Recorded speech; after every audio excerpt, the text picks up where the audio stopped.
Biasa. Allahu Akbar. Alhamdulillah telah hadir dari TK saja. Ya. Dari TK, Guru ya. guru TK, SDIT, TKID, SDIT, SDI 2, dan SDIT. Insya Allah nanti ada guru-guru dari SMA itu. Insya Allah tahun depan. Ya, selamat datang kepada ustazah kita, Ustazah Farida, yang insya Allah Farida masih di sarjana agama, yang insya Allah beliau akan memberikan ilmunya kepada kita yang tentang fikih toharoh. Kemarin tentang masalah najis ya ustazah. Nah, insya Allah sekarang beranjak ke bab wudu. Nanti kita akan menerima ilmu ya, insya Allah yang bermanfaat.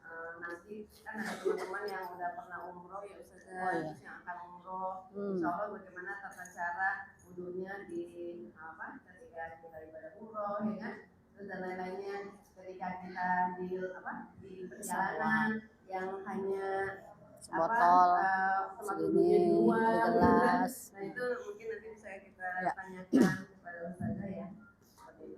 Nah, alhamdulillah teman-teman yang udah hadir dan teman-teman yang ingin kan salah satunya bertatap muka dengan guru. Jadi boleh ya yang dibatasi oleh tembok, boleh di sini. Ih, masih bisa. Nih, pinggir sini. Boleh sampai sini ya. saja. Ayo silakan. Karena dapat keberkahan dari guru kita. Yuk, silakan. Maju teman-teman saja, silakan. Halo. Ya. Nanti MC ya bantu. Ya, alhamdulillah lanjut ya, alhamdulillah kamus ini kajian muslimah ini silakan sudah. Kamus ini kajian muslimah yang kedua. Dan ini adalah bagian dari pembinaan guru dan wajib hadir ya. Nah, alhamdulillah untuk kajian kedua ini petugasnya dari binanya kelompoknya Ustazah Ita. Nanti kajian muslimah yang ketiga misalnya dari kelompoknya Ustazah Rani atau Ustazah Vera atau Ustazah Yeti ya atau Ustazah Santri. Ini pastikan ya teman-teman, pastikan nih para pembina, pastikan binanya hadir ya. Dan ini adalah bagian dari pembinaan guru ya, pembinaan SDM ya, guru dan karyawan dari sekolah Islam terpadu. Ini adalah salah satu pembinaannya ya, pembinaan guru. Agar kita salah satunya kita ada program pendampingan wudu buat siswa. Itu saja. Jadi insya Allah ya dengan adanya seperti ini kan teman-teman bisa anak-anak wudunya dengan benar seperti itu. Itu aja mungkin ya insya Allah dari saya. Mohon maaf lahir batin, teman-teman harus semangat ya. Bisa pantun ya, pantun satu. Boleh ya saja. Boleh. Siang-siang enaknya minum es doger. Wah. Es doger ada tapenya. Waduh, mantap. Yuk kita semangat belajar untuk meraih ridho Allah. Amin. Ya. Itu bahasa Indonesia nih. Itu belajar ya, belajar pantun spontanitas. Kita belajar loh, belajar pantun spontanitas. Ya kalau kata spontanitas, kalau kata Bu Eli Farida tuh kalau lagi acara-acara spontan. Uhuy. Omeng dong. Kemarin ada acara kegiatan literasi dengan Bunda Eli. Itu aja mungkin dari saya, mohon maaf lahir batin. Assalamualaikum warahmatullahi wabarakatuh. Waalaikumsalam warahmatullahi wabarakatuh. Ya, terima kasih kepada Ustazah atas penyampaiannya. Ustazah semua, kita langsung ya ke kegiatan misi dan kepada Ustazah Farida Mahmudi SAG kepada beliau. Terima kasih Bu Jija ya. Iya, kenalan dulu.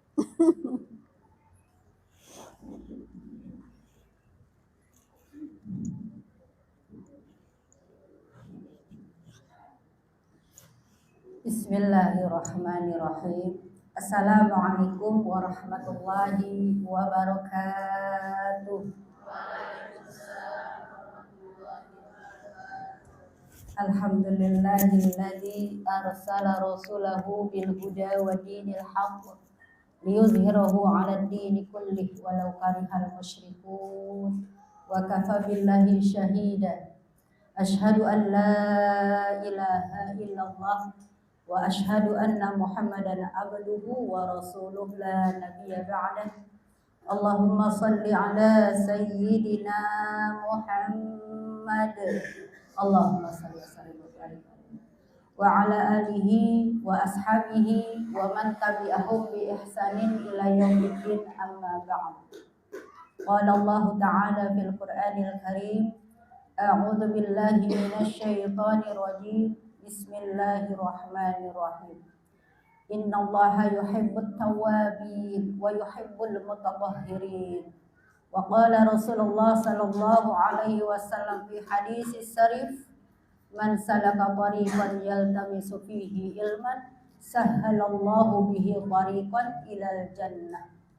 Pertama-tama yang saya hormati dan saya banggakan, ibu-ibu Kepsek ya, dari TK. Kalau TK saya kenal Ibu Eka Rosita. Kemudian dari SD ada Kepsek dari SD, Ibu Ita juga Rita. Oh, Ita juga. Ini Eka Rosita. Kalau dari SMP ada? Oh, bapak-bapak ya. Nah, dari SMA mana? Ustazah Vera. Subhanallah, barakallah, masya Allah. Di depan saya semua nih ustazat, guru-guru peradaban, insya Allah ya Bu ya. Masya Allah, luar biasa. Sehat Ibu? Alhamdulillah. Semangat? Semangat, insya Allah. Bahagia? Ayo senyum dong kalau bahagia. Ya, masya Allah. Senyumnya nggak berani lebar-lebar, soalnya giginya ompong. Masya Allah. Ya, alhamdulillah. Ala kulli hal, marilah pertama-tama kita mengucapkan kalimat alhamdulillahirabbil alamin. Hari ini kita bangun dari tidur kita dalam kondisi sehat, benar Ibu? Alhamdulillah, anak-anak kita sehat, keluarga kita sehat. Alhamdulillahirabbil alamin. Kemudian hari ini kita bangun tidur, ada stok makanan Bu di rumah? Alhamdulillah, berasnya Ibu 50 kilo ada. Sembakonya, minyak gorengnya, alhamdulillah stoknya nggak kurang. Kemudian kita bangun tidur di lingkungan yang aman Ibu? Alhamdulillah aman ya. Maka 3 hal ini, bangun tidur sehat, ada rezeki yang bisa kita makan pagi ini ya. Ada yang udah nyarap uduk pagi ini? Lontong sayur. Ya, alhamdulillah ya. Kemudian kita bangun di lingkungan yang aman ya. Sarapannya lontong gitu. Kalau saudara kita yang di Palestina, sarapannya rudal Ibu. Insyaallah ya. Allahumma ansur muslimina fi Palestina, Allahumma ansur mujahidina fi Palestina ya. Terus kita mengingat Palestina, langsung doakan ya. Nah, kemudian marilah sama-sama kita mengucapkan sholawat beserta salam kepada qudwah suri tauladan kita, baginda tercinta Nabi besar Muhammad sallallahu alaihi wasallam beserta keluarga, para sahabat serta seluruh para pengikutnya hingga yaumil akhir. Amin ya robbal alamin. Ibu mau salawatan? Yuk kita salawatan ya, biar suasananya hangat, suasananya bahagia ya kalau salawat. Salawat Jibril. Tahu ya Bu ya? Sallallahu ala Muhammad. Sallallahu alaihi wasallam.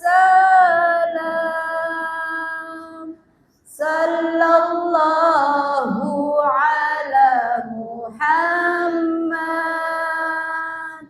Sallallahu alaihi wasallam. Ya Nabi salam alaika. Ya Rasul salam alaika. Ya Habib salam alaika. Salawatullah alaika. Ibu-ibu yang dirahmati Allah, insya Allah kita akan sama-sama mengkaji tentang wudhu ya Bu ya. Semangat dulu. Kenapa? Karena dalam sebuah hadis riwayat At-Tirmizi ya, bahwa Rasulullah pernah bersabda, huduru majalisil ilmi khairum min alfi rakaatin. Hadirnya kita ke majelis ilmu, hudurul ya, huduru fi majalisil ilmi. Hadirnya kita di majelis ilmu khairum min alfi rakaatin. Bahwa hadirnya kita ke majelis ilmu itu lebih utama dari sholat sunnah 1000 rakaat. Subhanallah ya. Makanya hadir datang ya. Ya, apalagi kalau niatnya memang karena Allah ya, menuntut ilmu, bukan karena diwajibkan ya, sama yayasan ya. Kira-kira kalau nggak diwajibkan sebanyak ini nggak? Insya Allah tetap banyak ya Bu ya. Ya padahal ini hari libur nih, ibu harusnya libur, tapi masya Allah ya luar biasa program dari yayasan ya untuk kita terus mengupgrade ilmu kita. Karena ilmu wudhu pasti ibu-ibu udah diajarkan sejak SD ya. Namun ilmu itu selalu ya kita bertumbuh, ilmunya kita barbarui gitu ya. Boleh jadi hal-hal yang dulu belum kita dapatkan, oh ternyata begini yang sesuai sunnah, oh ternyata begini gitu ya, luar biasa. Nah hari ini kita akan membahas tentang fikih toharoh, dia masih masuk kepada fikih toharoh ya. Nah babnya adalah bab wudhu ya. Sebelum membahas secara fikihnya, mungkin saya akan menyampaikan fadailahnya dulu. Fadail itu fadilah. Fadilah wudhu ini apa yang membuat kita supaya pada saat berwudhu kita mengupayakan wudhu kita wudhu yang sempurna ya, yang kita jalankan fardunya, rukunnya ya, sunnahnya, tinggalkan yang makruhnya dan tinggalkan juga hal-hal yang membatalkannya gitu ya. Jadi setiap ibadah dalam Islam itu ada SOP-nya ya. Kalau tidak sesuai SOP boleh jadi dia menjadi satu ibadah yang tidak sah ya. Luar biasa bagaimana Allah memagari setiap ibadah dalam Islam itu agar dia memiliki nilai ihsan ya. Karena kalau produk-produk aja harus ada SNI ya. Ya, SNI. Apa tuh, Bu? SNI artinya standar nasional. Ya. Jadi dalam ibadah semua ada SOP-nya. Nah, ibu-ibu terkait dengan wudhu, ada satu hadis panjang hadisnya karena hadis itu bercerita yang diriwayatkan oleh Imam Muslim bahwa pada suatu hari baginda Rasulullah Shallallahu Alaihi Wasallam berjalan bersama para sahabat di pemakaman atau di kuburan ya. Kalau kita kober ya. Ya jalan di kober, kemudian Rasulullah berdoa, Assalamualaikum ya ahlad diyar minal mu'minina wal mu'minat antum awaluna wa anna bikum lahikun ya, doa kita ketika melintasi kuburan bahwa salam sejahtera kepada orang-orang mukmin yang ada di kuburan situ. Kamu duluan, nanti kita bakalan nyusul. Benar Bu? Jadi kalian kuburan, oh dia udah duluan, kita bakalan nyusul gitu. Jadi zikir mautnya terasa. Nah ketika selesai berdoa gitu, kemudian Rasulullah uditu akhi, aku merindukan saudara-saudaraku, kata Rasulullah. Aku merindukan, sungguh aku merindukan saudara-saudaraku. Kemudian para sahabat di sekelilingnya bertanya, ya Rasulullah, bukankah kami saudaramu? Gitu ya. Kata Rasulullah, bukan, kalian sahabatku. Lalu siapa saudaramu ya Rasulullah? Saudara-saudaraku adalah man amana bi walam yaroni. Saudara-saudara siapa Bu? Kita Ibu. Umat akhir zaman yang tidak pernah bertemu dengan baginda Rasulullah Sallallahu Alaihi Wasallam. Bahkan rentang jarak waktunya adalah 14 abad. Namun kita beriman kepada Rasulullah, mengikuti sunnah-sunnahnya. Kata Rasulullah, itulah saudara-saudaraku. Ya, setelah terjadi begitu berdialog, kemudian para sahabat bertanya, ya Rasulullah, bagaimana engkau mengenali saudara-saudaramu sepeninggalanmu? Bagaimana caranya mengenali saudara-saudaramu padahal engkau sudah meninggal, gitu ya? Bertanya tuh para sahabat. Kemudian Rasulullah bukan menjawab, berbalik bertanya kembali. Jika kalian memiliki kuda berwarna putih, kemudian kuda itu berada di tengah-tengah kuda-kuda lain yang berwarna hitam, apakah engkau mudah mengenalinya? Kata para sahabat, tentu ya Rasulullah, mudah bagi kami untuk mengenali kuda warna putih. Begitulah nanti kelak aku akan mengenali saudara-saudaraku dari cahaya putih yang keluar dari wajahnya, tangannya, kepalanya, dan kaki-kaki mereka yang dibasahi oleh wudu. Merinding ya Bu ya. Jadi nanti Rasulullah mengenal kita dari pancaran cahaya putih yang terpancar dari wajah kita, tangan kita, anggota wudhu kita, kemudian kepala kita, kemudian kaki. Maka disitulah aku akan mengenali saudara-saudaraku. Maka nanti aku akan berdiri di telaga Al-Kautsar. Aku akan menyari-nyari, mari kemari, wahai umatku, umatku, umatku, dipanggil yang berwarna putih itu untuk mendekat dan aku berikan minuman dari telaga Al-Kautsar. Barang siapa yang meminum air dari telaga Kautsar tidak akan merasakan haus selama-lamanya. Ya, kemudian sahabat nanya lagi, ya Rasulullah, bagaimana kalau di antara mereka ada yang menyeleweng? Ya, kita di umat Islam karena jarak yang jauh, kemudian ada yang menyeleweng dari ajaran Islam yang benar. Ya, seperti muncul ajaran ingkarus sunnah. Mereka hanya berpegang pada Al-Quran saja, cukup Al-Quran saja, nggak perlu sunnah, nggak perlu hadis. Ya, aliran ingkarus sunnah. Ya, atau aliran-aliran lain yang sesat. Kata Rasulullah, sungguh kalau mereka menyeleweng, celakalah mereka, sungguhlah mereka celaka. Ibu-ibu hari ini, ya insya Allah nanti kita dikenali Rasul dari air wudhu. Ya, makanya nanti efek dari hadis itu sebagian ulama akan memakruhkan mengelap air wudhu ya, tetesan yang dari wajah kita itu ulama memakruhkan, tapi ada yang malah justru sunahkan. Nanti ada sebabnya. Ya, itu yang pertama. Yang kedua, bahwa hadis menerangkan bahwa setiap anggota wudhu yang dibasah itu, ya tangan kita, ya dari tangan ini, maka nanti akan keluar dosa-dosa kesalahan yang dilakukan oleh tangan kita. Keluarlah dosa-dosa itu dari ujung kuku-kuku kita ini, ya dari ujung-ujung kuku. Nah sekarang dosa kita yang tangan banyak gak Bu? Tangan banyak, karena sekarang fitnah tidak pakai mulut, tapi pakai jempol, ya kan? Sosmed, ya banyak sekarang dosa dari jari-jari kita ini. Ya, nanti keluar dari tangan kita dosa-dosa. Kemudian basuhan wajah, maka apa yang di sini mata kita, apa dosa-dosa dari mata kita. Kemudian telinga kita, mulut kita, semuanya akan berguguran keluar dosanya. Kaki kita juga berdosa.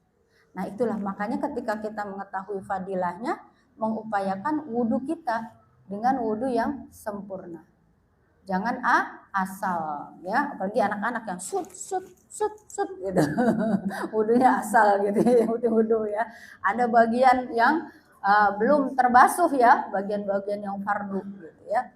Nah, ibu-ibu yang dirahmati Allah, kita akan memulai dari sisi pengertian ya. Al-wudu, bahwa wudu tentu dari bahasa Arab ya Bu ya. Ya, wudu itu artinya al-wada'ah atau wada'ah al-ahsan, yaitu kebaikan. Juga berartinya maknanya an-nazafah, yaitu kebersihan. Ya.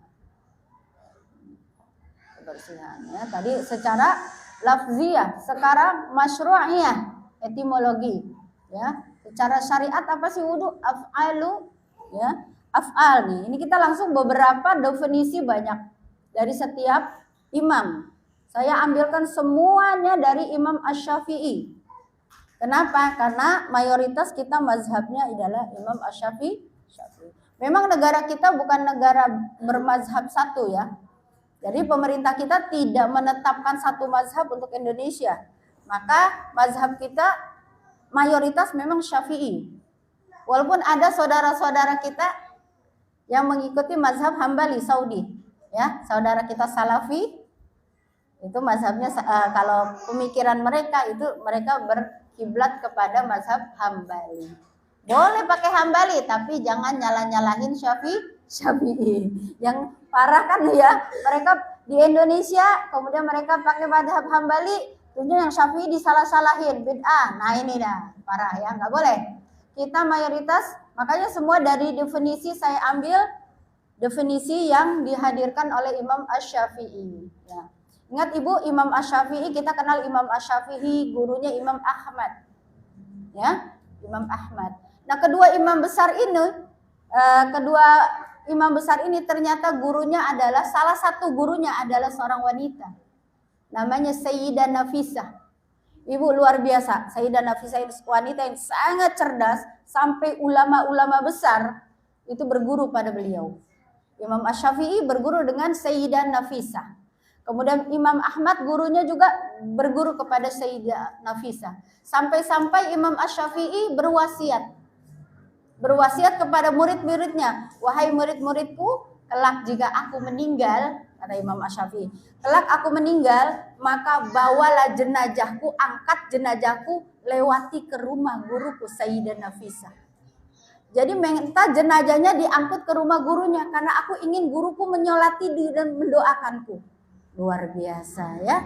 Jadi seorang wanita, kalau sekarang, kalau kita lihat sejarah, ternyata dulu laki-laki banyak yang belajar ke perempuan. Seperti Sayyidah Aisyah.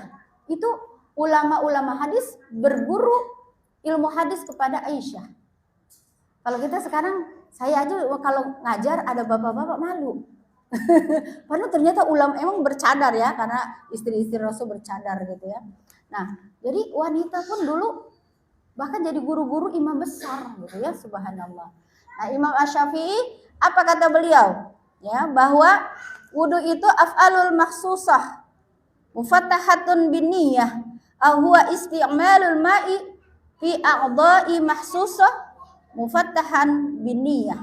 Ya, kata af'alul mahsusah, perbuatan-perbuatan yang khusus ya, yang diawali dengan niat atau ya atau af'al atau isti'malul ma', menggunakan air fi a'dha'i mahsusah ya, menggunakan air di anggota tubuh yang tertentu ya, fi a'dha'i mahsusah mufattahan biniyah, yang diawali dengan niat ya.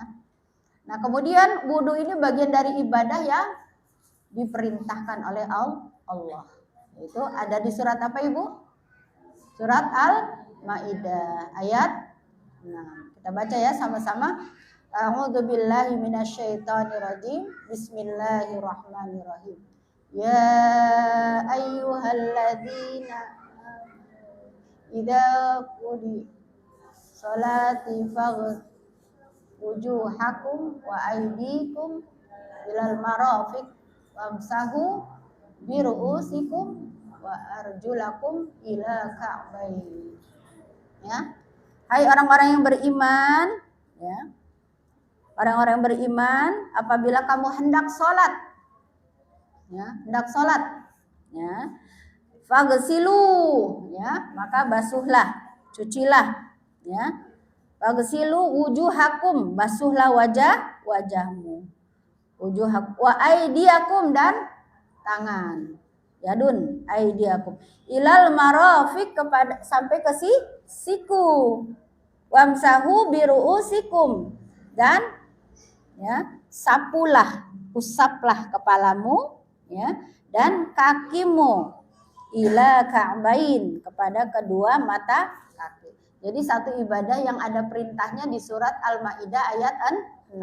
Karena setiap ibadah dalam Islam itu harus dengan dalil.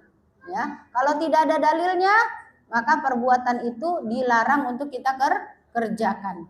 Ya, jadi kalau dalam hal ibadah mahdoh, ibadah-ibadah yang antara kita dengan Allah itu harus ada dalilnya. Ya, karena menurut Imam Asy-Syafi'i dalam kaidah usul fikihnya, beliau mengatakan al-aslu fil ibadah haramun illa ma dalilu ala amrihi. Bahwa hukum asal ibadah kepada Allah seperti sholat, wudhu, ya, segala ibadah antara kita dengan Allah itu hukum dasarnya adalah haram. Ya, jadi kalau ada satu ibadah yang kita belum tahu, belum ada dalilnya, lebih baik jangan kita kerjakan, karena asalnya haram. Illa ma dalilu ala amrihi, kecuali datang dalil yang memerintahkannya. Ya, maka ketika ada datang dalil yang memerintahkannya, maka hukumnya jadi wajib. Kemana nih? Hukumnya jadi wajib.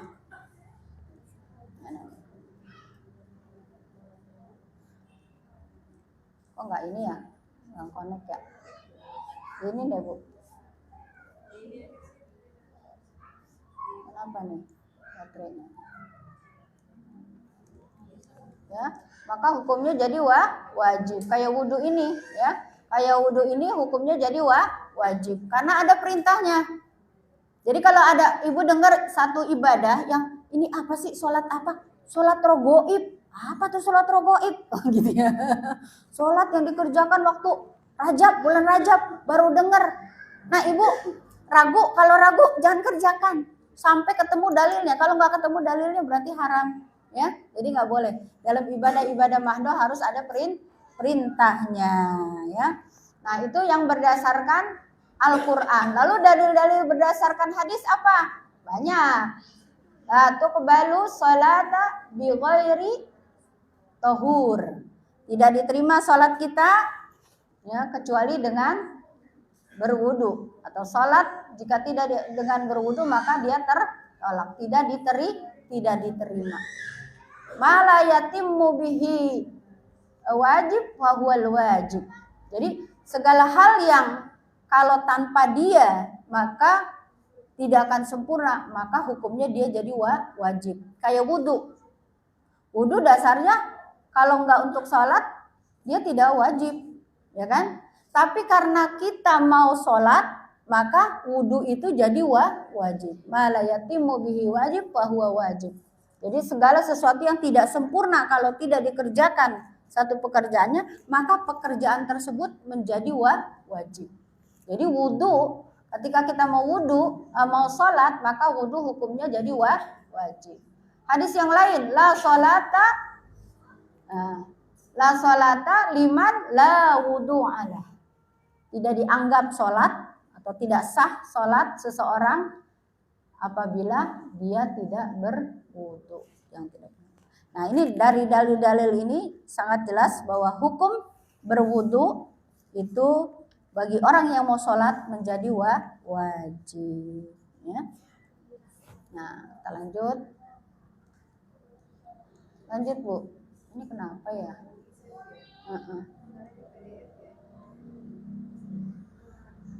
Yang ketiga deh Bu. Hal-hal yang lagi next. Hal-hal yang mewajibkan wudu, ya. Hal-hal yang mewajibkan wudu. Pertama, yang membuat wudu itu jadi wajib karena mau melakukan sholat. Ini yang pertama, karena mau melakukan sholat. Nah, yang kedua apa? Nah, ini kalau semua kan ini saya ambil dari mazhab Asy-Syafi'i. Kalau menurut Imam Asy-Syafi'i menyentuh mushaf, ya.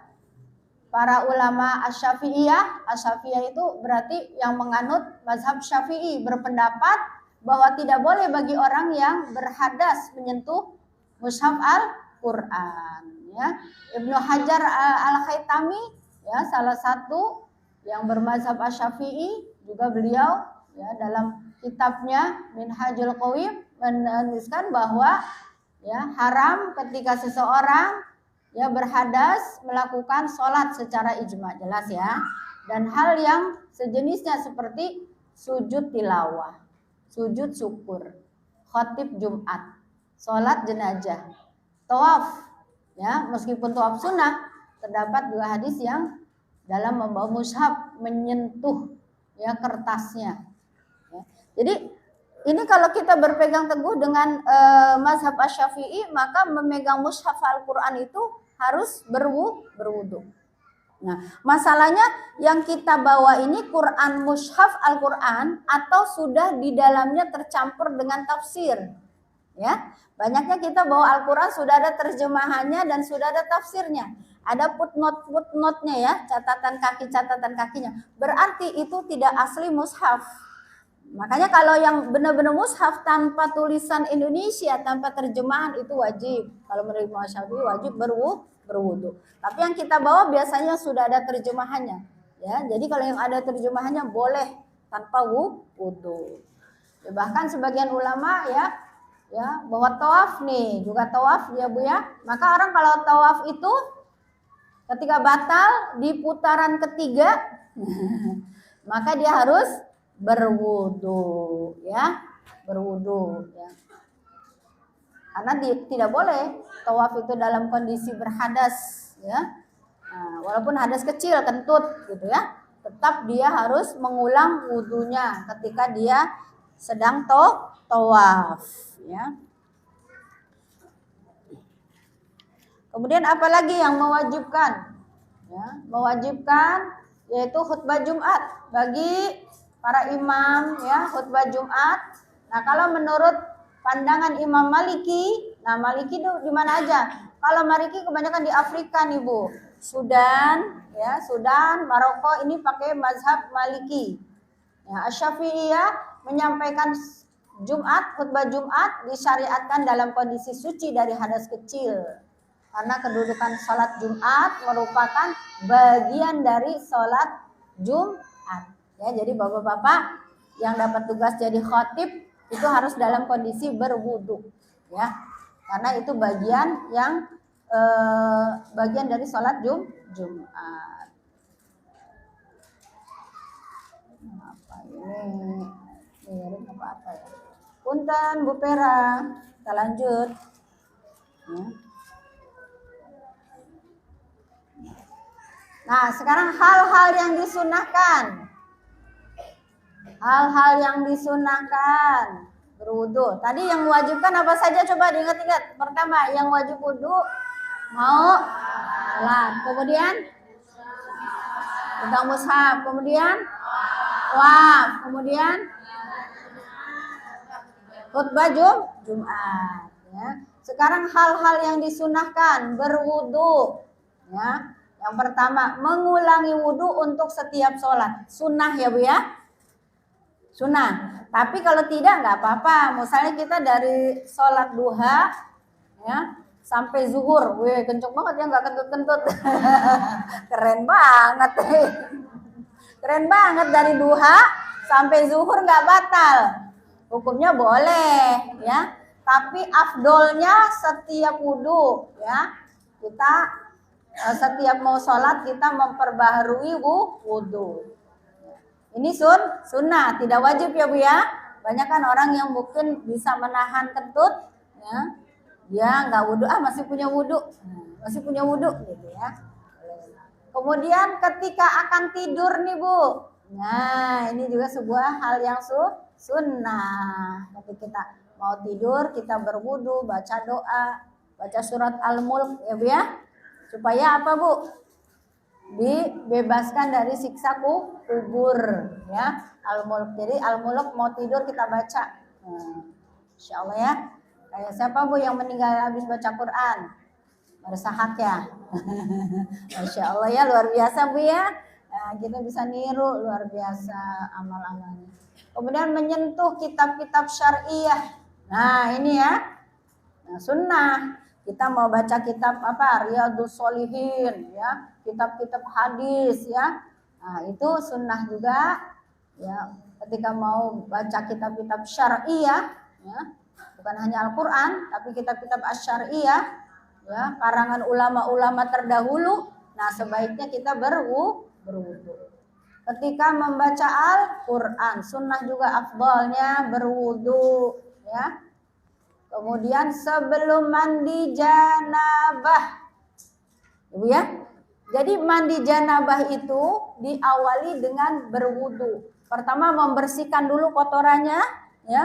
Misalnya habis bersih dari haid atau nifas, bersihkan dulu, ya, dari kemaluan kita kotoran-kotorannya. Setelah bersih langsung kita ambil wudu, ya, wudu dulu, baru kita mandi. Kemudian saat melafazkan azan dan iqomah, ya. Jadi orang azan itu sunnahnya berwudu dia. Nah, kemudian mau iqomah juga sunnahnya berwudu. Nah ini juga Bu, sunnah kalau ibu lagi marah, ya, bahwa al-ghadabu, ghadab itu, ya, minasyaiton, dari setan, dan setan itu dari api. Api itu hanya bisa dipadamkan dengan air. Jadi ketika emosi kita bergejolak, sudah sampai ke ubun-ubun, ya. Kan ada hal harus di posisinya berpindah. Lagi marahnya duduk, berdiri, ya. Berdiri, jongkok gitu ya. Jongkok masih marah juga, berbaring. Ya, berbaring miring bagus. Ya, jadi tubuh kita diletakkan berbaring dengan bumi gitu, akan teredam juga. Berbaring enggak juga, masih marah juga, cepat ambil air wudu, ya. Cepat ambil air wudu. Kemudian tadi sunnah juga berkhutbah, zikir, ya. Zikir kalau diawali dengan wudu, ya kan biasa kita zikir juga habis sholat, ya. Nah, lebih baik dalam kondisi mengingat Allah, berzikir dalam kondisi suci. Nah, kemudian ini ziarah ke makam Nabi di Raudhah. Siapa yang mau pergi ke ziarah ke Raudhah? Saya. Siapa yang mau balik lagi? Ayo. Mau bolak-balik? Ayo. Amin ya Allah. Maunya bolak-balik ya Bu ya? Masya Allah. Amin. Mudah-mudahan dijabah. Ya. Jadi yang udah pernah bukannya udah pernah, yang udah pernah tambah kepengenan lagi gitu ya. Mungkin yang belum pernah ini, tapi yang udah pernah malah pengen lagi. Jangankan kita masih di Madinah aja doanya, ya Allah hamba mau balik lagi, belum pergi udah mau balik lagi. Rata-rata begitu Bu, ya. Belum pergi dari kota Madinah, belum dari kota Mekah, itu doanya minta balik lagi. Belum pulang udah minta balik lagi, ya. Jadi berziarah ke Raudhah, ya, sunnahnya tentulah dalam kondisi berwudu.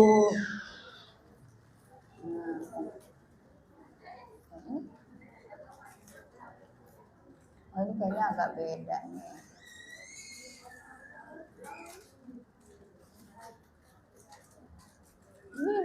Lanjut ya. Ini hal-hal yang sunnah. Coba ingat lagi, apa lagi? Yang pertama mengulangi wudhu setiap mau sholat. Yang kedua tidur. Ketiga menyentuh kitab-kitab syariah. Keempat ketika membaca Al-Quran. Kemudian sebelum mandi janabah. Terus ketika melantunkan azan dan iqamah. Kemudian sunnah ketika marah. Kemudian khutbah, zikir, ziarah ke makam Nabi Muhammad sallallahu alaihi wasallam. Coba next.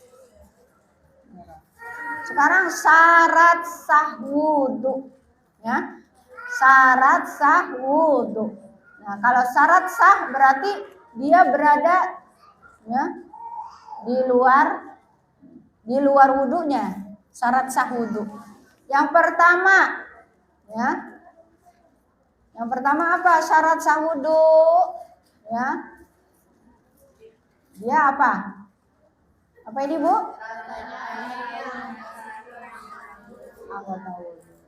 Rata. Jadi benar-benar harus rata. Bagian-bagian yang fardu harus rata, ya. Nah, kemudian kalau rata itu tidak boleh ada yang menghalanginya kan, ya. Nah, nggak boleh tuh ya menghalanginya. Ya, pertama membasahi anggota wudhu semuanya. Apa sih yang fardu apa saja? Membasuh muka, ya. Kemudian tangan sampai siku. Nah, ini yang fardu ya. Kemudian mengusap kepala, bukan membasuh, mengusap ya kepala. Kemudian kaki sampai mata kaki. Dan bagian-bagian itu tidak boleh ada yang nempel. Apakah berupa apa Bu? Ada habis ngadon terigu ya, masih ada terigunya, lem, cat ya, apa saja tuh ya, lem, cat atau bahkan tato tempelan. Sekarang kan ada tato yang tempelan, itu nggak boleh. Bagaimana tato yang di kulit gitu ya, yang tempelan aja menghalangi ya air ya ke dalam bagian-bagian tubuh yang fardu ya. Kemudian nih batas ratanya air yang membasahi anggota wudhu. Jadi nggak boleh tuh cat ya, apalagi tuh hal-hal yang tidak boleh menghalangi tubuh kita. Ya. Nah kemudian berhentinya penyebab hadas. Jadi wudhu itu baru sah kalau berhenti penyebab hadas. Seperti apa? Wudhu kita sah kalau kita sudah benar-benar berhenti dari haid dan sudah mandi toharoh, udah mandi hadas besar.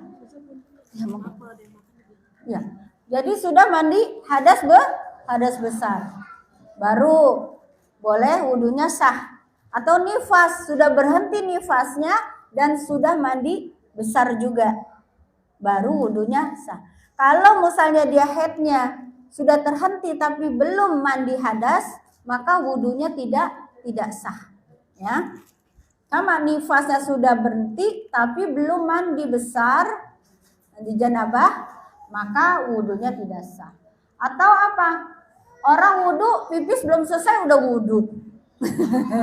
Ada yang begitu, sambil pipis wudhu, nah nggak sah karena hadasnya belum berhenti ya. Setelah wudhu pipisnya selesai pun harus istinja dulu ya, suci dulu istinja baru dia berwudhu. Atau yang sedang pupnya selesai dulu istinja dulu baru berwudhu gitu ya. Jadi ada tahapannya ya. Penyebab hadasnya harus berhenti dulu ya. Atau lagi wudhu sambil kentut gitu nggak boleh, kentutnya selesaikan dulu ya baru berwudhu. Kemudian apalagi syarat sahnya ya, memiliki ilmu tentang wudhu, ilmunya. Jadi setiap ibadah dalam Islam itu dua, ada diimani dan ilmunya. Nah, insya Allah sebenarnya kita belajar tentang wudhu sudah sejak SD ya, kita sudah memiliki ilmu. Nah kemudian halalnya air. Nah kalau di Indonesia mah air ya, udah halal, di masjid-masjid ada air gitu ya, halal. Nah kalau misalnya di daerah-daerah atau di negeri-negeri yang susah air ya, yang mana air harus beli gitu ya, jangankan di Tanjung Priok aja air bersih tuh ya beli ya. Nah itu kan misalnya beli punya orang, misalnya kita tiba-tiba kita pakai aja wudhu, kita belum minta kehalalan dari yang punya air, itu wudhunya nggak sah. Iya, kalau kita bukan enak di mana-mana masjid banyak, tapi ya nggak kalau kita udah ke masjid numpang pipis, numpang wudhu, bawa yang isi tromol. Aduh tuh, saya sering ngingetin mampir ke masjid, pipis di masjid, wudhu di masjid nggak ngisi tromol, isi tromol gitu. Oh gitu ya, wajibin gitu sih. Karena kita kalau di toilet umum aja bayar. Ini ke masjid, ke rumah Allah maunya gratisan. Sedekah gitu ya. Jadi uang sedekah kita di mana aja ada. Kita setiap mampir ke masjid ya, selalu taruh di situ. Walaupun cuma 5.000, 10.000, 2.000 ya. Nah, jadi airnya harus halal. Kalau bukan air yang halal, wudhunya tidak sah. Tidak sah. Ya, kita lanjut ya. Ini kenapa ya? Ini yang paling lama nggak begini. Ini baru beli apa beda? Ya kan? Sekarang rukun wudhu. Ya, menurut Imam Asy-Syafi'i ya bahwa wudhu itu kan sebenarnya yang fardu itu kalau tadi di Al-Quran ada 4 ya. Apa? Fagsilu wujuhakum wa aidikum wa ru'usakum wa arjulakum. Cuma 4, wajah, tangan sampai siku, kepala, kaki sampai mata kaki. Jadi sebenarnya yang kalau bentuk perbuatan itu hanya 4. Nah, Imam Asy-Syafi'i kemudian menambahkan 2 yang tidak ada di ayat Al-Qur'an itu 2, yaitu niat. Karena innamal a'malu binniyat. Jadi seluruh rukun dalam ibadah apapun itu pasti rukun pertama nih niat. Sama kayak puasa, rukun pertama nih niat. Yang kedua yaitu imsak, yang menahan diri dari makan, minum, hubungan suami istri sejak terbitnya fajar sampai tenggelamnya matahari. Jadi selalu niat itu menjadi rukun pertama dalam setiap ibadah dalam Islam. Ya, jadi kalau kondisi kepepet, maka kita wudhu dengan yang ini aja, Bu. Nah, tadi Meta ya, kayak kita misalnya mau berwudhu tadi lagi tawaf, ya, kita kentut. Nah, kita kalau kita diem di situ, kita ini, Bu, kedesel-desel orang, kita keluar dulu dari ituan, melipir pojok. Kita biasanya gampangnya pakai semprotan, ya kan? Pakai semprotan. Maka kita lakukan yang 4 ini aja. Pertama berniat, kemudian membasuh wajah. Boleh dibasahkan di tangan kita, set gitu ya. Dan kita nih dari tumbuhnya rambut, ya sini. Nah, tangan kita ke sini, ini ke sini. Nah, ya. Dagu ini termasuk bagian dari wajah.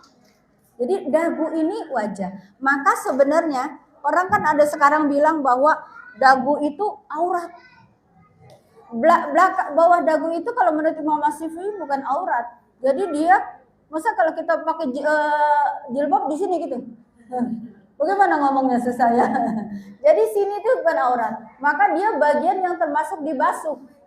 Jadi dari tumbuhnya anak rambut, ya, blok dari sini nih tangan kita udah dibasahin dengan air semprot, ya basah. Maka kita ginikan, kita sapu terus sampai sini. Ini tangan jempol kita ke pinggiran telinga sini, sampai ke bawah dahi sini, dagu, ya sampai sini. Jadi kalau menurut Imam Syafi'i dagu sini nih bukan aurat. Jadi kita boleh pakai jilbab dagunya gini segini kelihatan dikit nggak apa-apa. Kalau enggak kita jadi pakainya di sini dong. Susah ya.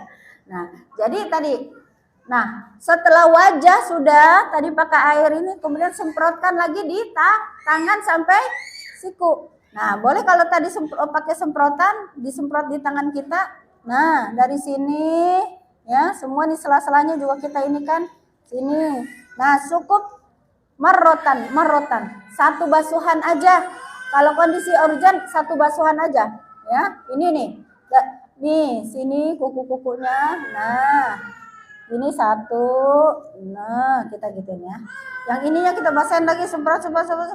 Nah, basahin. Nah, sampai sini lebihkan. Siku-siku tuh jangan pas banget siku-siku, lebihkan.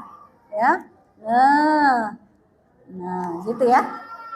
Nah, cukup kalau dalam kondisi itu merotan, sekali aja. Tadi wajah semuanya basah, punya tangan, ya basah, tangan kita basah, digini-ginikan, di sela-sela ininya ya, menyala-nyalakan. Nah, atau gini, digini-ginikan, ya, biar sempurna.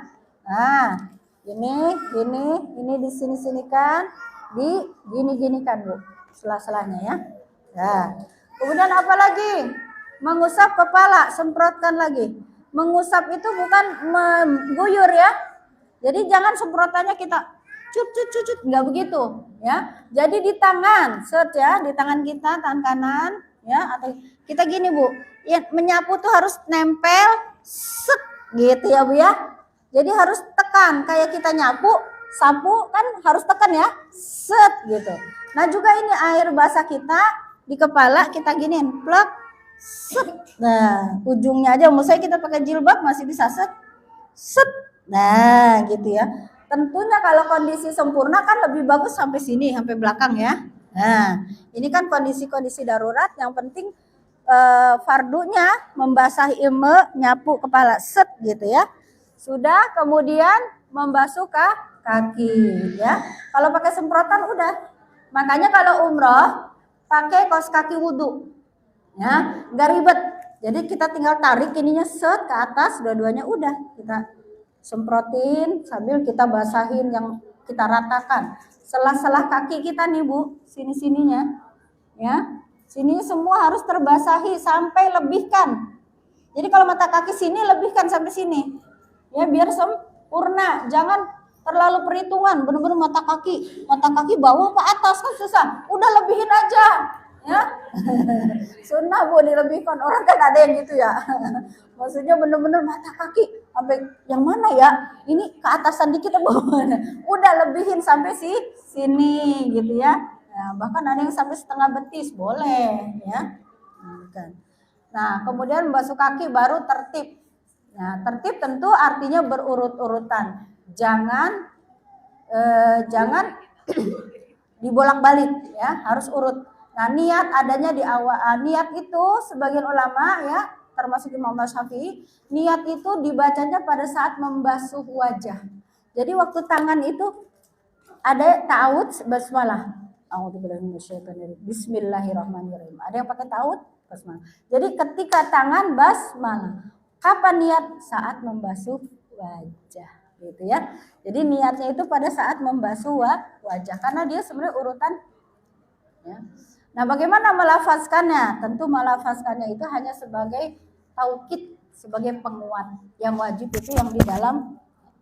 Nah, kalau kita kemudian menjaharkannya dengan ucapan nawaitu wudu'a lirafil hadasil asghari fardholillahi ta'ala.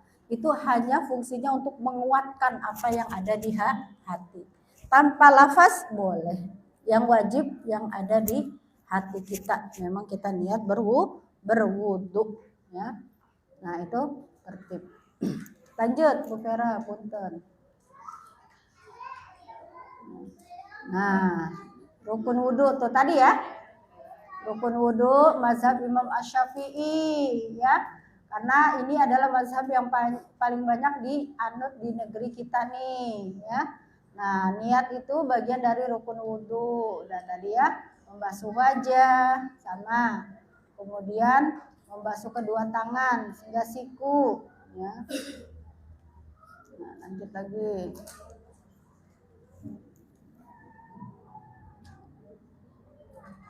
Bukan.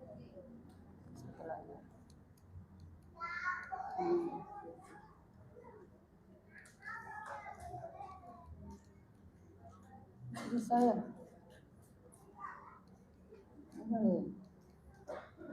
Oh Vera, tolong bantu. Kenapa ya? Nah, udah yang disunah. Sekarang yang sunnah ya, yang disunahkan saat berwudu. Nah, jadi tadi ya, bahwa setiap ibadah dalam Islam itu SOP-nya pertama ada rukun. Nah, rukun itu sekedar terpenuhinya ya, syarat terpenuhinya sah ibadah itu. Tapi dia belum cakep banget gitu. Jadi sunnah itu memperbaiki satu ibadah jadi cakep lagi kalau ditambah sunnah gitu ya. Sama kayak puasa aja kan sebenarnya rukunnya itu hanya imsak, menahan ya. Jadi niat sama imsak, menahan. Tapi kan nggak cakep kalau puasa cuman gitu aja, nggak dikasih sunnah-sunnah. Jadi yang penting nahan, tiduran sehari, bangun tatap sholat gitu doang. Udah terpenuhi tuh. Tapi kan lebih cakep lagi kalau ditambah sunnah. Pertama apa tuh? Mencuci kedua tangan. Ya. Ini kan mencuci kedua tangan ini adalah sunnah. Nah, yang diperhatikan pada saat mencuci tangan, tadi baca basmalah, ingat Ibu, kuku-kuku. Makanya kita tidak disunahkan ininya panjang ya. Kenapa? Takut kuku kita ada kotoran yang menghalangi air wudhu. Ya, jadi kalau kuku kita pendek dan bersih, maka ketika kita membersihkan gini, ini kita basahin nih ujung kukunya, set gitu ya. Gini, bersihkan. Nah, kemudian nih, ya. Nah ini juga, nih gini. Jadi gitu sempurna, ya. Kenapa ini dulu? Karena ini alat yang mau digunakan untuk membersihkan. Jadi dia harus bersih dulu, ya. Harus bersih dulu. Nah, bersih ini makanya dalam wudhu itu, ya, kita disunahkan mencuci tangan kita sebelum kita berwudhu. Ya, kenapa? Karena pada saat kita tertidur, ya, idza istaiqana ahadukum min naumihi falyaghsil yadahu, ya. Kenapa? Kita disuruh tangan kita cuci nih, ya. Karena kita nggak tahu semalam tangan kita nenang nggak. Tangan kita semalam ada di mana nih? Kita tidur kan nggak sadar, kore-kore, baru-baru gitu ya. Iya, belum lagi kalau punya tetangga gitu. Nah, ini tidur kan kita, tangan kita nggak tahu kemana. Maka sebelum wudhu ini tangan harus dicuci karena dia yang menjadi alat membersihkan yang lain. Baru sadar ibu nenangga gitu ya. Ya, tangan kita ini kotor waktu kita tidur, kita nggak tahu dia apa korek-korek ini, apa gitu. Ya, maka pada saat kita mau wudhu, Rasulullah saat wudhu basuh dulu tangan yang nggak langsung nyelupin air, nggak langsung gitu ya. Jadi dibersihkan dulu. Nah, itu fungsinya. Ya, itu menjadi sunnah ya. Makanya mencuci tangan itu adalah sunnah ya, sunnah berwudu ya. Nah, kemudian apa? Nah, selanjutnya adalah membaca basmalah ya. Membaca basmalah. Jadi basmalah itu pada saat kita cuci tangan sambil membaca basmalah. Kullu amrin dibalin la yuqbalu bismillahirrahmanirrahim aqta. Ya, setiap amalan ya, yang tidak dimulai dengan bismillahirrahmanirrahim, maka urusan itu terputus. Aqta itu ada yang mengartikan cacat. Ya, jadi kullu amrin dibalin la yuqbalu bismillahirrahmanirrahim aqta. Ya, jadi setiap amal baik kalau kita tidak mulai dengan basmalah, maka perbuatan itu jadi cacat, kurang sempurna. Atau ada sebagian ulama yang mengartikan dimaksud dengan akta itu terputus keberkahannya. Nah, jadi kalau kita mau minum, bismillahirrahmanirrahim. Ya, Bu ya. Bismillah. Maka minum ini tidak cacat. Dia yang tadinya minum itu perbuatan mubah ya, minum boleh, nggak minum boleh, mubah. Tapi ketika kita bacakan basmalah, dia tidak akto, naik jadi ibadah. Ya, jadi bernilai ketika dibacakan basmalah. Maka sama, ya, berwudu ketika cuci tangan tadi, niatnya tadi karena tangan kita ini kotor dari mana aja. Nah, ketika baca itu sambil baca basmalah. Kemudian ada hadis lain, la sholata liman la wudu'a lahu wa la wudu'a liman la yadhkur ismallahu alaihi. Jadi tidak sah sholatnya orang yang tidak berwudu dan tidak dianggap berwudu orang yang tidak baca basmalah. Tuh ya, Masya Allah. Jadi bismillahirrahmanirrahim ini harus kita. Nah, yang punya cincin gerak-gerakan cincinnya ya. Jadi kalau cincinnya udah seret ya, kalau ini kan masih gampang. Nah, udah seret itu harus digoyang-goyangin. Takut nanti ada yang ketawa nih, ada yang merasa nih cincinnya udah seret. Ya. Harus ganti yang gedean. Ya. Nah, digoyang-goyangkan. Ya, itu ya. Jadi ya, itu. Jadi baca basmalahnya di mana, Bu? Pada saat apa? Baca basmalahnya pada saat Pada saat apa basmalahnya? Cuci tangan. Aduh. Lari. Mata saya kan udah ini nih, kalau jauh udah minus. Punten, dibantu. Nah, jadi sunnah pertama tuh ya. Ya, kemudian berkumur-kumur, istinsyar. Nah, ini istilah ini udah paham belum, Bu? Istinsyar. Nah, jadi ini ya, ini 3 pekerjaan bisa dilakukan sekaligus. Ya. Jadi berkumur, istinsyar. Berkumur memasukkan air. Jadi air kita tampung di tangan kita, masukkan. Nah, kalau sekaligus ya, jadi boleh Imam Syafi'i juga ada yang sekaligus. Jadi ketika kita tampung air, kita minum, sedot juga. Ya. Agak susah, kita nggak terbiasa. Biasa kita dipisahkan. Ya, jadi kalau misalnya ini sekaligus boleh, ya, kumur. Nah, ini kemudian istinsyar, mengeluarkan. Kalau kita biasanya gampang aja memisahkan. Jadi ini satu pekerjaan yang dilakukan 3 nih sekaligus, Bu, sebenarnya. Ada 3 cara. Cara pertama tadi ya sekaligus kumur sambil istinsak. Ya, jadi kita sedot air. Ya. Air sampai masuk ke hidung kita. Kalau nggak terbiasa emang ini, tapi itu bagus sekali buat sinusitis dan sebagainya. Nah, kemudian kita kumur-kumur keluarkan yang dari mulut. Keluarkan, buangnya ke kiri, nggak boleh ke kanan. Ya, buangnya ke kiri. Nah, istinsyaknya pakai tangan kiri. Keluarkan. Ya, itu yang pertama. Nah, atau dengan cara yang kedua, dia langsung dengan siwak sekalian. Jadi ketika ini tangan kita anggaplah pengganti siwak ya. Bersihin. Sampai keluarin. Terus ininya dikeluarin. Nah, itu langsung 4 tuh, ya. Tangan sedot hidung. Pas kumur-kumur dong, sambil masukin. Ya, keluarkan istinsyarnya. Ya. Nah, ini kita biasanya itu yang kedua. Yang ketiga dipisah. Yang dibarengin apa? Kumur dibarengi dengan siwak.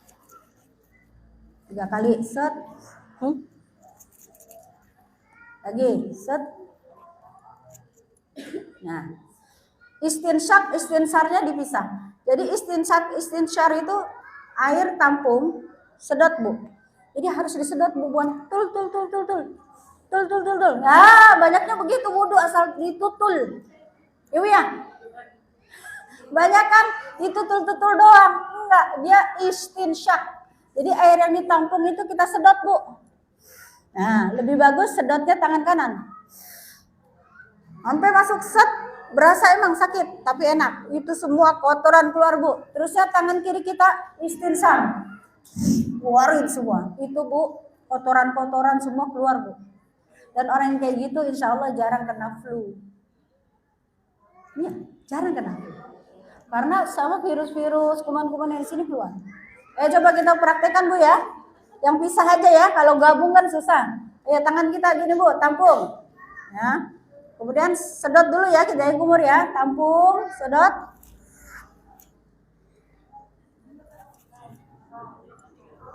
Karena siap, buangnya ke mana? Jadi tampung lagi, sedot.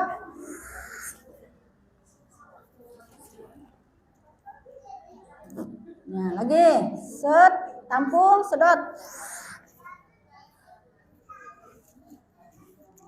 Nah, jadi dia kumur dan siwak.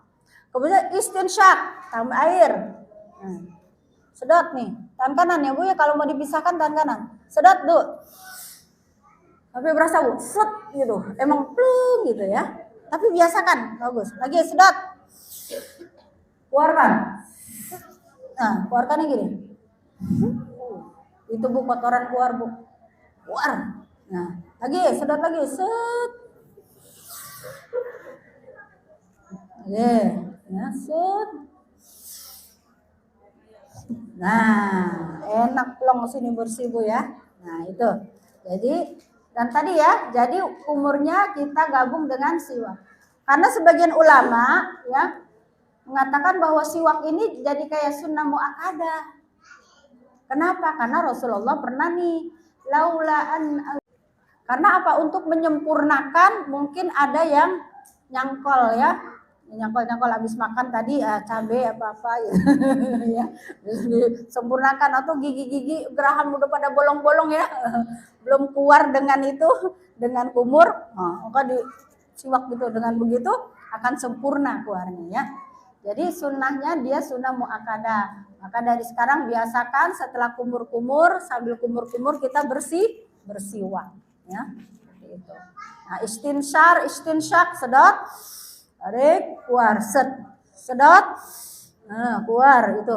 Kalau awal-awal kita mempraktekkan mungkin sampai ke sini, sampai ke otak nyerinya ya. Nah, tapi nanti terbiasa enak Bu. Ya. Terenak karena kemudian semua virus-virus kotoran yang di hidung kita ini, dan itu bagus buat orang-orang yang punya penyakit sinus ya, bagus malahan gitu ya, bersih ya Bu ya. Nah itu istinsyak dan istinsyar. Kemudian yang keempat bersiwak. Nah ini bisa digabung dalam satu pekerjaan, cuman kita kalau gabung itu agak repot, dibagi dua ya, umur sama, karena tidak ada apakah ini dulu ya.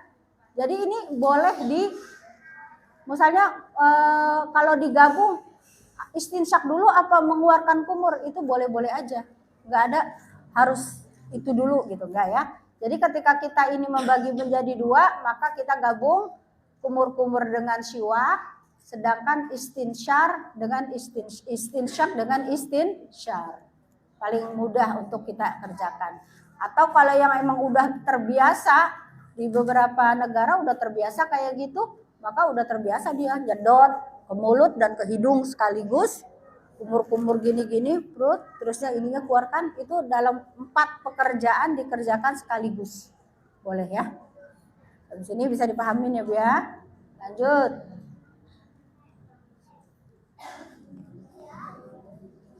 Ini ya, 5 ya. Nah, ini khusus bapak-bapak yang berjenggot. Kita kan gak ada jenggot ya. Nah, meresapkan air ke jenggot. Nah, jenggot bukan termasuk bagian wajah. Kalau jenggot enggak ya. Nah, sehingga orang yang berjenggot tebal tidak diharuskan membasuh jenggotnya. Kalau jenggotnya panjang banget apa dicuci. Ya, panjang banget gitu, apakah dia harus membasuhinya? Maka perbuatan itu termasuk dalam sunnah dalam berwudu. Jadi kalau jenggotnya tebal, maka dia harus diresapin air ke situ, gini-giniin ya. Nah, di sela-sela gitu ya membasahinya ya. Jadi perbuatan termasuk dalam sunnah dalam berwudu. Ya, jadi jangan sampai jenggot yang tebal itu yang menghalangi air ke kulit. Ya. Nah, maka tetap dia harus dibasahkan yang nempel kulit. Tapi kalau ujungnya panjang gini enggak usah ujungnya gini. Ujungnya nih. Iya, jadi di sini aja yang nempel ke kulit itu ya, di sela-sela gitu ya, supaya yang kulitnya ini tidak terhalang dari air wudu. Masalah bapak ya, ada Bu yang suaminya jenggotnya panjang. Ya. Ya, kalau jenggotnya cuman dikit aja ya cuman dibasahin gitu ya. Ya, meresapkan air. Yang keenam, membasuh tiga kali. Nah, ya, selain mengucapkan apa Bu nih? Ya, disunahkan untuk membasahi masing-masing anggota wudhu sebanyak 3 kali. Nah, ini Ibu catatannya nih, orang suka lupa. Ya. Nih, ini apa Bu? Sedangkan untuk mengusap kepala tidak disunahkan 3 kali. Dalilnya mana? Annahu tawaddo wa masaha bi ra'sihi marratan wahidah. Ini catatannya, masih banyak orang yang mengusap kepala 3 kali. Ya, karena dia hukumnya makruh malahan. Jadi kalau kepala cukup satu kali, iya. Satu kali ya kepala. Jadi Bu ketika mengusap kepala, kita tampung. Ini gini Bu, setelah tampung jangan biur gitu, jangan. Kalau muka iya, kalau muka begini basahkan, ser gitu ya. Tapi kalau kepala justru dikibaskan, ya. Ini jadi setempel gini aja, set, ya, set. Ya. Yang sempurna kalau kita di rumah nggak pakai jilbab ya, yang sempurna tentu setelah tampung airnya dikibaskan, kita tempel dari tumbuhnya ke rambut, terus sampai ke belakang, sampai ke tungkuk, set, sampai sini kepala kita. Nah, ada yang sunahnya kalau rambutnya pendek dibalikin ke depan, balik lagi. Kita kok bisa rambutnya panjang ya. Kalau bapak-bapak apalagi yang botak enak tuh, set, yang botak ya, tampung air, cipratin, tak, seputer, usap sampai ke belakang, balikin lagi. Kalau rambutnya panjang kan susah, ya, set, balikin lagi ke depan. Dan itu cukup satu kali saja, ya. Beliau berwudu dan mengusap kepalanya satu kali. Jadi kalau 3 kali kan malah jatuhnya hukumnya makruh. Kepala ya Bu, ikat kepala aja. Kepala yang lain 3 kali, tapi kepala 1 kali. Ini berdasarkan hadis yang rojih, pendapat ulama yang paling kuat, membasuh kepala hanya 1 kali.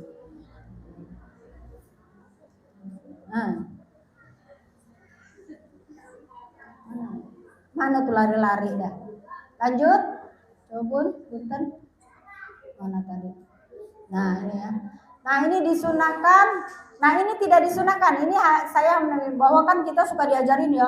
Kalau berkumur doanya ini ya. Kemudian istinsar begini ya. Ini semua menurut jumhur ulama hukumnya hadisnya dhaif dan tidak perlu diamalkan. Imam Syafi'i juga. Kan ada di pengajian ibu-ibu ya. Kalau mengusap wajah doanya ini. Nah, ini semua hadis-hadisnya hadis-hadis lemah dan tidak boleh dijadikan landasan. Walaupun sebagian ada yang mengatakan hasan ya. Nah ini. Jadi kita tidak. Kalau kita sunnahnya adalah doa setelah berwudu. Apa Bu? Doa setelah berwudu. La ilaha wahdahu la syarikalah wa asyhadu anna Muhammadan abduhu wa rasuluh. Allahumma ja'alni minat tawwabina waj'alni minal mutatahhirin waj'alni min ibadikas sholihin, ya. Jadi yang ini tidak perlu diamalkan ya Bu ya. Jadi kenapa? Karena kita tidak boleh berlandaskan dengan hadis-hadis doif. Nah, jadi baiknya gimana? Baiknya pada saat kita berkumur, di hati kita bayangkan ya Allah, ya, hapuskan dosa-dosa dari lisanku gitu ya. Di hati aja bahwa kita tuh semuanya berguguran, mudah-mudahan dosa yang ada di tangan ini semuanya diampuni Allah. Terus yang kepala begitu aja. Ya. Jadi proses menuju tawab. Jadi berwudu itu kita membersihkan dosa-dosa. Jadi kalau yang seperti ini sebenarnya doa-doanya bagus-bagus ya. Doanya artinya bagus-bagus ya. Allahumma, coba Allahumma inni ala tilawatil Quran wa zikri wa syukri husnil ibadi. Ya Allah, ini ya Allah, berilah aku kemampuan untuk membaca Al-Qur'an dan zikir dan bersyukur serta husnul ibadik, beribadah yang baik. Sebenarnya bagus kan ya artinya. Kemudian Allahumma arihni rahyatal jannah. Ya Allah, mudah-mudahan aku bisa mencium baunya surga. Wala turhini rahatan nar, dan janganlah aku mencium baunya neraka. Kemudian ketika wajah, Allahumma bayyid wajhi. Ya Allah, putihkanlah wajahku yauma tabyidul wujuh, hari di mana wajah menjadi putih, dan taswadu wujuh, dan hari di mana wajah menjadi hitam. Kemudian tangan kanan, Allahumma a'tini kitabi biyaminika wa hasini bihisabi yasira. Ya Allah, nanti pada saat aku menerima kitab, mudah-mudahan aku menerimanya dengan tangan kanan. Wa hasibi hisabi yasira, dan hisablah saya dengan hisab yang mudah. Artinya semua bagus, namun dia adalah statusnya doif sehingga tidak perlu kita amalkan. Ini hanya sebagai wacana ini aja Bu ya, tambahan supaya ibu-ibu paham. Waduh saya nggak hafal nih doa-doa ini, nggak apa-apa ya, nggak diamalkan ya. Lanjut. Nah, ini tadi masih ini lari-lari.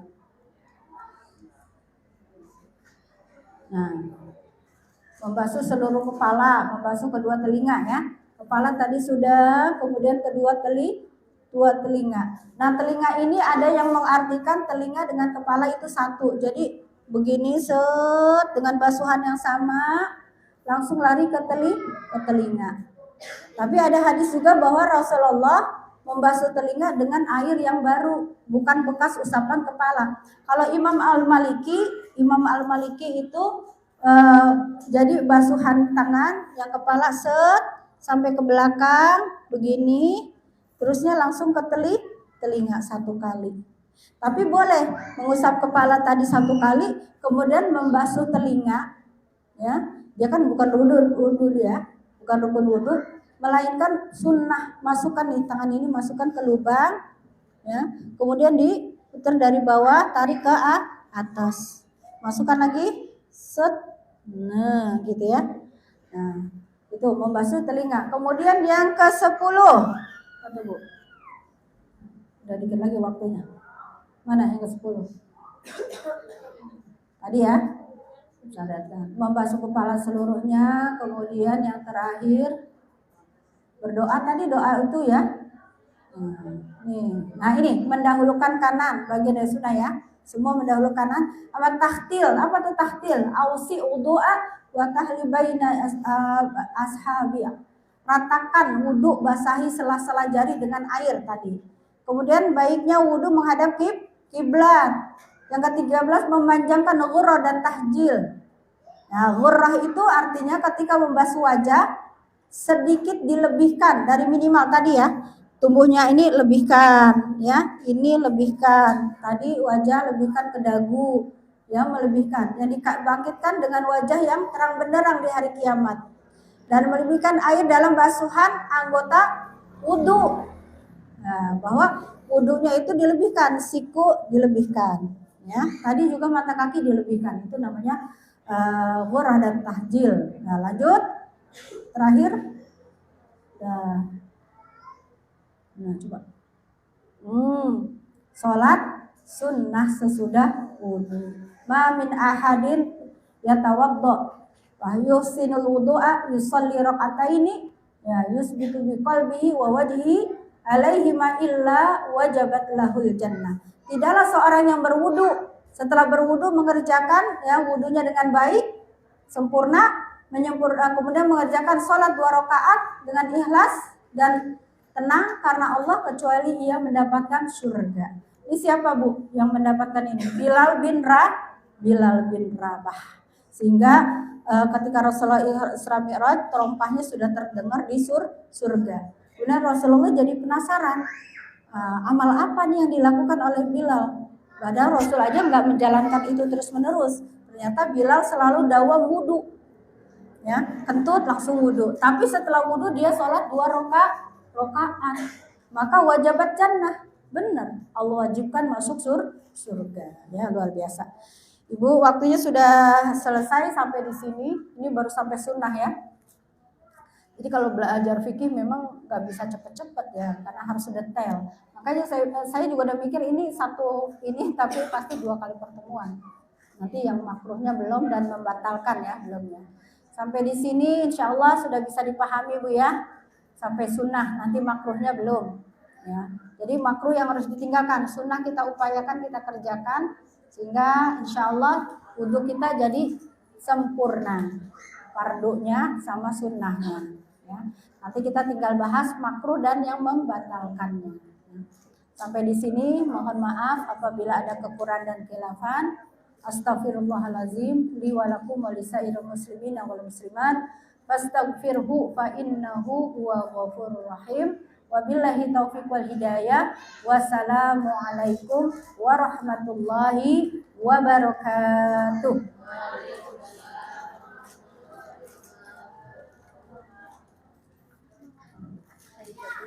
Ya. Baik, alhamdulillah materi sudah disampaikan oleh Ustazah Farida, luar biasa ya teman-teman. Dan selanjutnya yaitu sesi tanya jawab. Dua orang penanya, silakan kepada Ustazah yang mau bertanya, persilakan ya. Ustazah Ita, lagi Ustazah Ita dulu.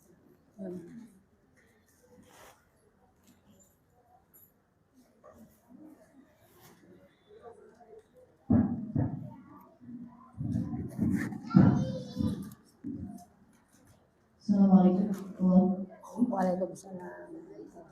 Ya, monggo. Baik. Bu, ya. Masalah fikih itu banyak perbedaan ya antara pendapat dengan pendapat yang lain. Ada ini beda mungkin mungkin kita ya Ustaz. Jadi ada mungkin yang mungkin saya perhatikan orang-orang yang berwudu itu urutannya itu bukan urutan wudu itu gimana 3 kalinya. Karena saya ada yang saya perhatikan ada orang itu yang saya perhatikan ada wudunya itu tangan kanan satu terus Gitu ya. Ya. atau kanan 3 kali jadi 3 kali.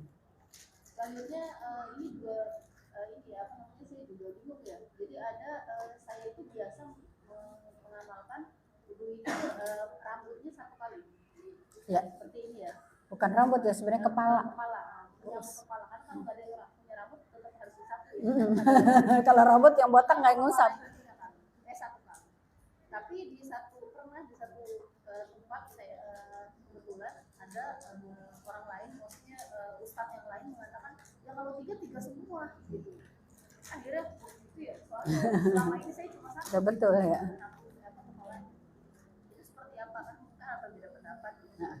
Terus terkait dengan tadi memastikan berarti kalau untuk niat wudu niatnya itu dilakukan bisa di dalam hati ya. Iya, betul. Ketika melakukan cuci tangan. Kalau buka ya. Jadi mungkin itu saja Ya. pertanyaan saya. Berarti kalau niatnya sebelum itu benar berarti? Boleh. Boleh. Niat itu kan sebenarnya di awal perbuatan ya. Tapi ulama menetapkan karena dalam Al-Qur'an itu urutan pertama wajah, maka di situ kayak kita takbir gitu. Karena anak-anak kita di sekolah itu niatnya bahkan sebelum berangkat subuh berarti niat dulu Ya boleh. Oh, boleh. Sebenarnya niat itu kan wajib di hati ya. Terima kasih Ustazah. Ya. Ya. Ya, ini banyak kasus ya yang terjadi. Jadi ketika sunnah salah satu sunnah berwudu tadi menigakalikan basuhan. Nah, teknisnya bagaimana? Teknisnya adalah ketika kanan ini disempurnakan 3 kali. Gitu ya. Bukan gini. Ada kan ya waktu itu, oh gitu ya Ustazah, kirain kaki kanan, kiri gitu. Enggak, ya. Jadi membasuhkan 3 kali, kanan dulu sampai sempurna 1 kali, tawitin lagi, kali gitu ya. Sampai 3 kali baru kiri 3 kali ya, itu yang pertama. Yang kedua tadi membasuh kepala itu memang dalil-dalil yang rajih yang lebih kuat. Jadi kalau dalam ranah fikih nih Bu, ranah fikih itu bukan bid'ah, sunnah, ya bukan. Ranah fikih adalah rajih sama marjuh. Rajih itu yang dalilnya lebih kuat, marjuh itu yang agak jadi lebih turun karena ada dalil yang lebih kuat. Nah, yang marjuh dari mengusap kepala adalah 1 kali. Ya, tadi Rasulullah juga mengusap kepala 1 kali. Gitu ya. Jadi selain kepala memang 3 kali, tapi kepala hanya 1 kali. Ya, maka kalau tadi dalam bermazhab gini, kita boleh ya pakai mazhab ini, mazhab itu boleh. Tapi kalau bermazhab itu dalam satu amal itu satu mazhab. Jangan satu perbuatan mazhab ini campur-campur. Misalnya dalam wudu nih. Dalam wudu, kalau kita wudu ini pakai mazhab Syafi'i, pakai mazhab Syafi'i semua. Ya, jangan dicampur-campur. Nah, tapi nanti dalam urusan lain, urusan zakat nih Bu. Zakat fitrah. Kita kebanyakan zakat fitrah nggak pakai Imam Syafi'i. Zakat fitrah kita banyak yang pakai Imam Hanafi. yang membolehkan pakai uang. Ya. Ulama semua nggak boleh pakai uang, semua pakai makanan pokok. Hanya Imam Abu Hanafi yang membolehkan pakai duit. Nah kita pakai duit, berarti kita pada saat zakat fitrah pakai mazhabnya Imam Abu Hanafi, tidak pakai Imam Syafi'i. Karena kalau Imam Syafi'i wajib beras, makanan pokok. Ya. Nah boleh wudhu kita pakai ini, yang amalan lain kita mazhab lain boleh. Tapi dalam satu rangkaian ibadah yang satu nggak boleh campur-campur. Contoh dalam ibadah nikah. Nikah kan harus kalau imam ini harus ada mahar, ya kan? Ada akad, ada mempelai pria, ada kemudian ada saksi kan gitu ya, 5. Nah ada orang yang kemudian pas nikah, saya nggak perlu saksi mazhab imam ini, saya nggak perlu mahar imam mazhab ini, saya nggak perlu akad imam ini, gitu kan? Akhirnya nggak semuanya gitu, diambil imam ini, akhirnya itu bukan nikah tapi zina. Dulu pernah kejadian, seorang katanya ustadz apa gitu ya, di hotel katanya nikah, ya itu nggak pakai akad, nggak pakai dicampur-campur mazhabnya, itu tidak boleh. Jadi kalau dalam satu amalan kita pakai Imam Syafi'i semua tuh, wudhu Imam Syafi'i semua, jangan dicampur-campur, ya. Kalau mau saya wudhu mau pakai Imam Maliki boleh, semua Imam Maliki wudhunya, gitu ya. Sholat juga. Jadi dalam satu rangkaian ibadah, kalau kita emang pakai Imam Syafi'i semua. Tapi kalau dalam ibadah lain nih kita dalam hal jilbab kita nggak pakai Imam Syafi'i nih, Imam Syafi'i cadar, ya. Cadar tuh Imam Syafi'i. Kita dalam aurat nggak pakai Imam Syafi'i. Terusnya kalau yang nggak pakai kaos kaki Imam Maliki. Ya, makanya kalau yang udah umroh lihat kan ada orang Afrika, orang Maroko. Lah itu mertua saya, lah itu kok sholat cokornya kelihatan. Cokornya kelihatan kata emak saya kan orang Sunda. Untung saya bilanginnya baik-baik. Mak itu dia mazhab Maliki. Mazhab Maliki itu ujung-ujung nggak aurat, ujung muka kan ujung, tangan ujung badan, kaki ujung kan ya. Pokoknya ujung-ujung nggak aurat. Jadi dia masa sholat begitu, oh gitu. Tahu nggak Bu? Pas ibu saya, mertua saya sholat nabawi, itu kaos kakinya ngelinting rapi kayak digulung gitu ya. Keluar pas dia wudhu, lama kakinya kelihatan. Istighfar. Iya tadi ngatain mereka cokornya kelihatan. Langsung kata itu yang gulung malaikat itu mah sampai rapi banget. Bukan melorot karena kan ini digulung cakep gitu, melendung gitu. Pas saya mak kakinya. Masya Allah Bu, ya jadi kita nggak boleh tuh, nggak sah tuh sholatnya nggak pakai kaos kaki. Lah mereka mau mazhab Maliki, bukan aurat kaki, gitu ya. Jadi ibu-ibu yang nggak pakai kaos kaki, pakai mazhabnya mazhab Maliki. Ya, kalau kita nggak pakai cadar, nggak pakai Imam Syafi'i ini, kalau aurat kita mau udah yang ini nggak kelihatan gitu. Tapi kaos kaki mah kita masih pakai gitu ya. Jadi mazhab itu bermazhab, boleh kita misalnya kayaknya urusan ini cenderung sama mazhab pendapat yang begini boleh. Tapi tidak boleh dalam satu amal. Ya. Nah jadi kalau kita wudhu ini pakai mazhab Syafi'i semua. Ya, seperti itu. Sudah cukup? Nah. Satu dong.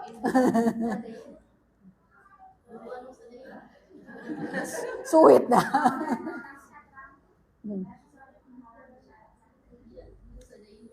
Mana dulu. Waalaikumsalam warahmatullahi wabarakatuh. Untuk tadi masalah buku yang sampai itu kan untuk aurat itu kan wanita itu ketika menggunakan diri itu dan itu nah yang saya tanyakan ketika sholat saja apakah dagu itu harus ditutup juga karena melihat fenomena saat ini banyak mengenal traveling apalagi banyak di kalangan kita melihat bahwa pemerintah itu tidak dipakai secara sempurna ya hanya setengah itu bagaimana saja untuk ya. Ya. Jadi kalau ulama yang mengatakan dagu, bawah dagu sini ya, bawah dagu sini yang normal ya gitu ya, itu adalah wajah. Nah ketika dia dikatakan wajah maka dia bukan aurat. segini aja Bu, yang dekat aja, nggak sampai ke leher. Kan kalau sampai mentok ke sini kan leher ya. Ini dagu segini aja nih, bawah dagu dikit. Nah, ini tadi kalau dalam inian Imam Syafi'i ini, dalam basuhan wudhu dia adalah bagian dari wajah. Kalau dia bagian dari wajah berarti dia bukan aurat, ya. Maka misalnya kita sholat pakai mukena, dagu kita sedikit kelihatan begini, itu kalau pendapat yang bukan aurat maka sah. Kalau kemudian wajah tuh cuma sampai sini, gitu. Misalnya sampai sini gitu ya wajah, maka otomatis sholat itu ininya harus gini. Makanya kan ada yang sholat itu ada ini untuk dagunya ya. Ya boleh kalau untuk kehati-hatian sempurna gitu. Tapi bukan berarti bawah dagu bakat ini dia aurat gitu. Karena dalam basuhan dia termasuk dalam kategori wajah gitu. Nah wajah itu bukan aurat. Ya, jadi wajah itu bukan aurat ya Bu ya. Nah, sebenarnya cadar itu hukum asalnya itu cadar itu sebenarnya adalah kekhususan bagi ummahatul mukminin, istri-istri Nabi bercadar itu ya. Ada ayatnya. Jadi dia kekhususan bagi istri-istri Nabi supaya terlihat kedudukannya berbeda dengan muslimah lainnya. Gitu. Jadi kedudukannya lebih terhormat dengan bercadar pakai tabir, nah, gitu ya hukumnya. Jadi dagu ini kalau kita meyakini ini pendapat yang bahwa ini adalah bukan aurat, dia adalah bagian dari wajah, maka dagu sini bukanlah aurat, ya, gitu. Dia tetap harus dibasuh, ya. Itu ya Bu ya, terkaitannya sama apa lagi tadi? Udah cukup ya?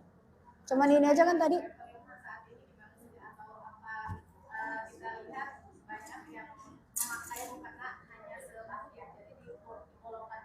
Oh iya, yang model begitu yang resleting ya sekarang.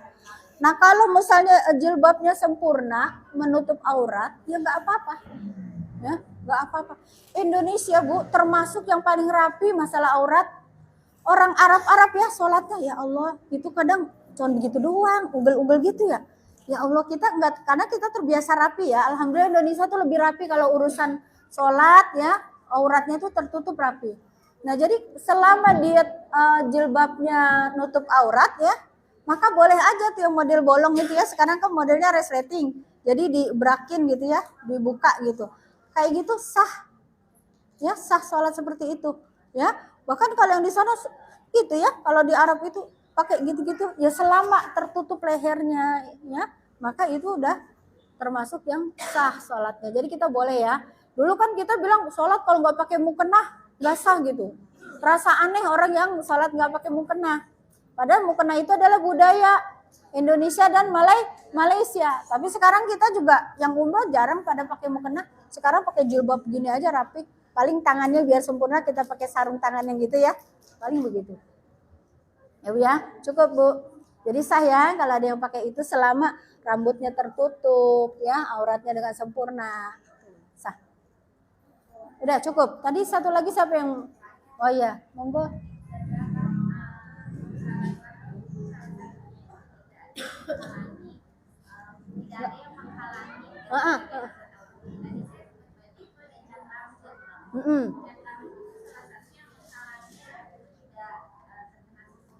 Ya.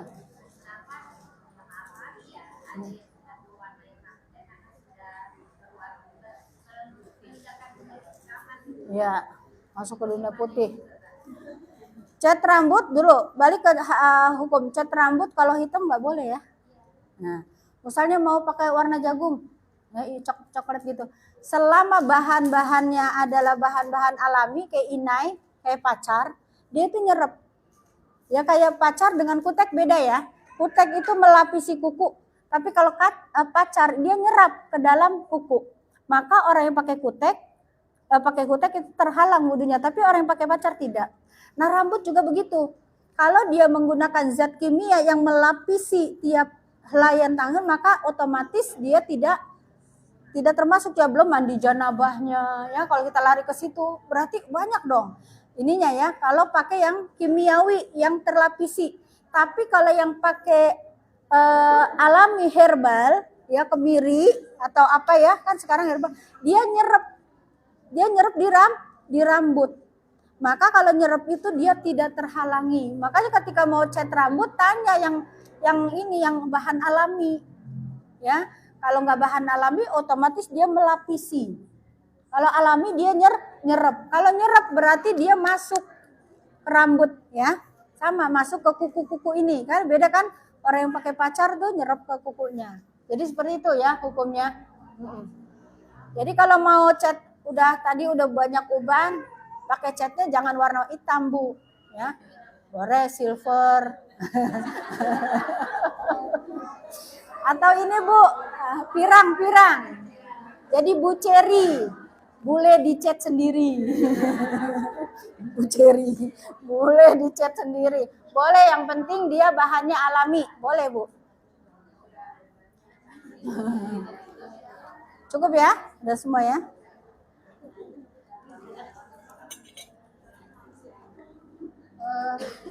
Alhamdulillah, subhanallah, betapa pentingnya buku ya dalam kehidupan seorang muslim, tidak hanya sebagai syarat sholat, namun juga sebagai sarana untuk membersihkan diri baik secara fisik maupun spiritual. Selanjutnya yaitu penekanan Ustazah Farida dari Ustazah Farida.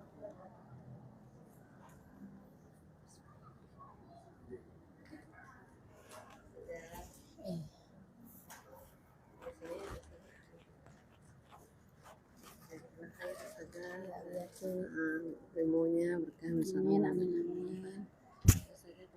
yayasan.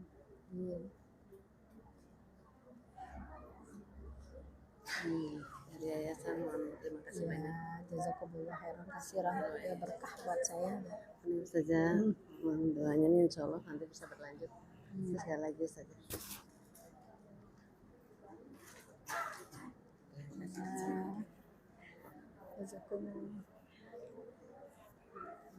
Sekali lagi kami ucapkan terima kasih kepada Ustazah Farida yang sudah memberikan ilmunya kepada kita semua. Mari kita jadikan ilmu yang kita peroleh hari ini sebagai motivasi untuk selalu menjaga wudu agar hati kita senantiasa bersih dan terhindar dari perbuatan buruk. Demikianlah penutupan kajian kita pada hari ini.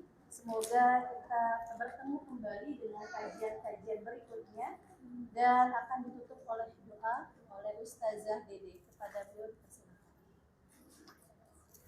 Gantian, bangkunya gantian.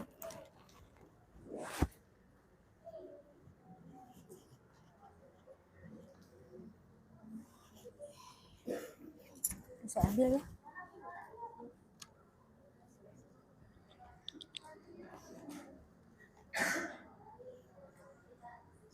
Mana? Oh, pakai mic suaranya.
Bu Jija SD ya, Bu Jija ngajar SD.